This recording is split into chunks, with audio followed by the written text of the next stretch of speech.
कि नॉर्मल आदमी ऐसा नहीं बोल सकता है। कौन पदार्थ का सेवन करते हैं, इतना जल्दी हम दुनिया से जाने वाले में से नहीं हैं, अभी हम रहेंगे। देखिए, इतनी गलती तो नहीं होनी चाहिए, और अगर गलती हुई भी तो उसको रिपीट नहीं करना चाहिए। जब रिपीट किए तब हमारे दिमाग में बात आई कि नॉर्मल आदमी ऐसा नहीं बोल सकता है। तो इसीलिए हमको लगा कि सवाल है कहीं न कहीं वो नॉर्मल नहीं है, इसीलिए वैसा बोल रहे हैं। और कौन पदार्थ का सेवन करते हैं, बहुत तरह के पदार्थ होता है जिससे आदमी अब नॉर्मल हो जाता है, वही बात है। और उसके अलावा तो मैं नहीं समझता हूँ कि और कोई ख़ास मकसद होगा। अगर कोई मकसद भी है तो उनका मकसद पूरा होने वाला नहीं है। इतना जल्दी हम दुनिया से जाने वाले में से नहीं हैं, अभी हम रहेंगे।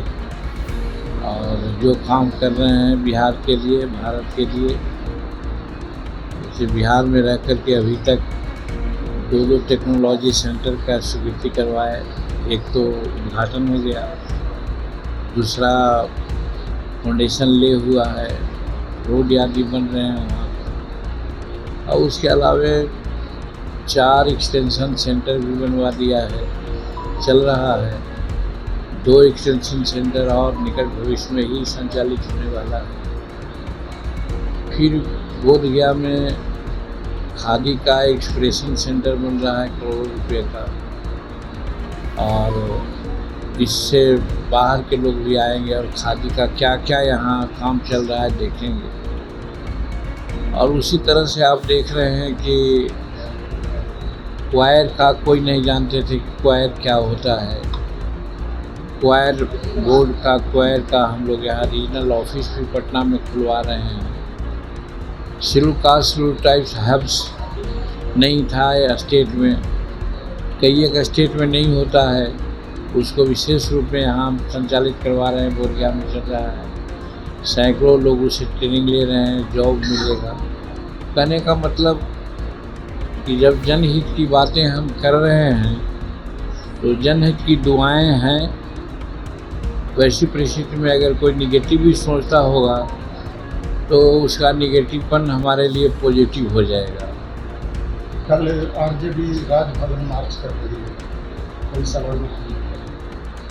सवाल ये है कि अगर कोई सत्ता में लोग नहीं रहता, उनके माता पिताजी भी सरकार में रहे हैं, हम भी उनके साथ रहे हैं, उनका समय काल देखा है। और आज जबकि विकास का परचम लहरा रहा है, देख रहे हैं कि हर प्रखंडों में डिग्री कॉलेजेस खुल रहे हैं। उनके समय में चरवाहा विद्यालय खुलता था, उनसे ड्रॉप आउट ज़्यादा होते थे। आज स्वास्थ्य का जहाँ तक सवाल है, मामूली स्वास्थ्य केंद्रों में भी सैकड़ों मरीज लोग आते हैं, उनको दवा मिलती है।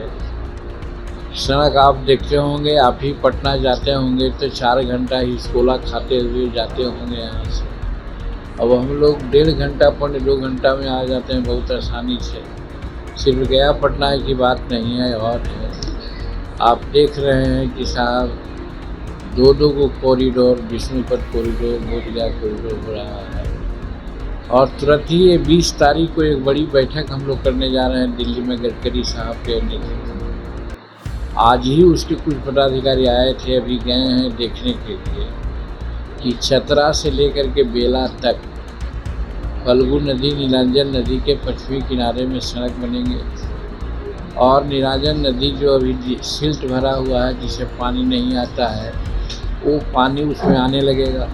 फल्गु में पानी आप देखिएगा कुछ वर्षों में। आज पढ़े होंगे सम्राट चौधरी जी का, माननीय मुख्यमंत्री जी की बात, कि रफ़ीगंज से घोड़ा घाट तक 28 किलोमीटर अंडरग्राउंड पानी आने वाला है। उससे भी हमारा फल्गु प्रवाहित होगी। उसी तरह से सुल्तानगंज के नदी को ही कोई बड़ी योजना है जो पानी लिफ्ट करके लोग ले जाएंगे। कहने का मतलब बिजली आज 24 घंटा बिजली मिल रही है। सारे तरह से आज हमारा बिहार आगे बढ़ रहा है। डबल इंजन की सरकार है, नरेंद्र मोदी की असीम कृपा है। पूर्वोदय की बात वो करते हैं जिसमें बिहार भी है, नॉर्थ ईस्ट भी है। तो वैसी परिस्थिति में सारा काम हो रहा है, तो राजभवन मार्च का क्या उचित है? एक फैशन है कि हम एक खानापूर्ति कर रहे हैं विरोधी दल का, इसके लिए वो कर रहे हैं, तो उसका बहुत कोई माने नहीं है, मैं समझता हूँ। एक लास्ट